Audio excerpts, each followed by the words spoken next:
This is the last in my series on authentic assessment. This one looks at assessing writing, giving feedback to writing. Question, rhetorical question, how should it be assessed? Writing. And let me answer that. How is writing assessed in the real world? Authentic assessment of any kind should reflect instruction. Instruction should reflect reality. Therefore, assessment should reflect reality. How are we assessed in the real world on our writing? We look at finished products and people judge us by finished products. A couple of ideas on how we might assess writing skills. Some more authentic, more direct ways to assess writing than the standardized language arts test. One way would be to use an open-ended checklist. Put this in a student's portfolio. The student actually explains how you use each of these. They're there, the difference.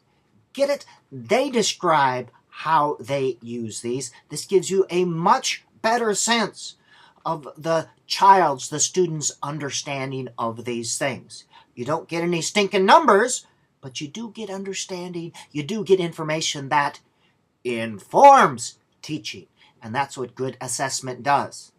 Good assessment is different than evaluation, where you separate sheep from goats, wheat from wheat from chaff. Good assessment is informative. It informs teaching, it informs the student, gives you a sense of progress, enables the student to demonstrate knowledge, skills, growth. Here are some students writing away. All right, here's a general writing assessment form to rate independent writing and research projects. This is just a very generic form to give you a sense. Understand the principle. You can identify 4, 6, 5 or so criteria and rate students on that criteria. Now, this is what I used in a 5th grade writing class with students with learning disabilities. I needed to find some way to give them positive feedback. So we would talk, you would almost always get high scores on content and ideas. But I looked for other things, meeting deadlines, etc. Now, if I wanted to be more specific, I could list specific grammar or punctuation ideas or skills. Plenty of room for open-ended feedback, ideas, or insight skills to work on. I could staple this to the paper. Students could even rate their own. This is a general scoring rubric, and it uses the thinking skill evaluation critique.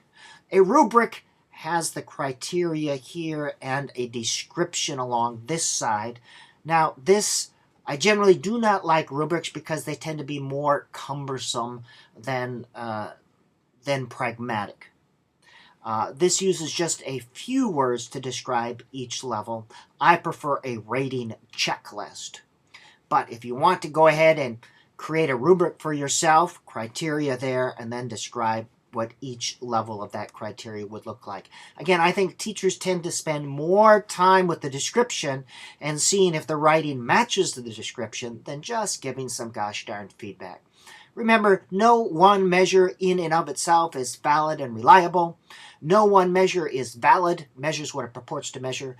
But if you are a creative, intelligent teacher, if you're using authentic assessment, and you have a variety of types of measures, you get a sense of that child as a writer. You include some checklists, you include some authentic writing projects, and some other things. You get a sense of that child as a literate being. Now again, here is the writing rubric. Describes above, at 3, progressing, below, unscorable. And some people spend a lot of time on this, and I find them cumbersome. Instead, a simple rating checklist. Here's the criteria. 4, 3, 2, 1. Do I need to spend a lot of time agonizing? Is it a 3 or is it a 4? Is it a 2 or a 3? Oh my goodness, I don't know. It doesn't make that much difference in the long run. You're taking soil samples. You're getting a sense of the students' change over time. And their actual writing products matter much more than any goofy stinking numbers that you need to attach. All right, rating checklist, another type. Adopt, adapt, all these ideas. The best ideas in education are usually the most simple. If it's really complex, little flags should go up in your head. If a for-profit company says, we're not going to let you use this unless we train you, little flags should go off in your head. The best ideas are the simple one. I call this assessing success. And it's a way to find students' strengths, what they did well. Notes or things to remember. All right, just some ideas on authentic assessment. Remember, the best ideas in teaching, education, literacy, reading, and writing are usually the simple ones. This isn't that complicated, people.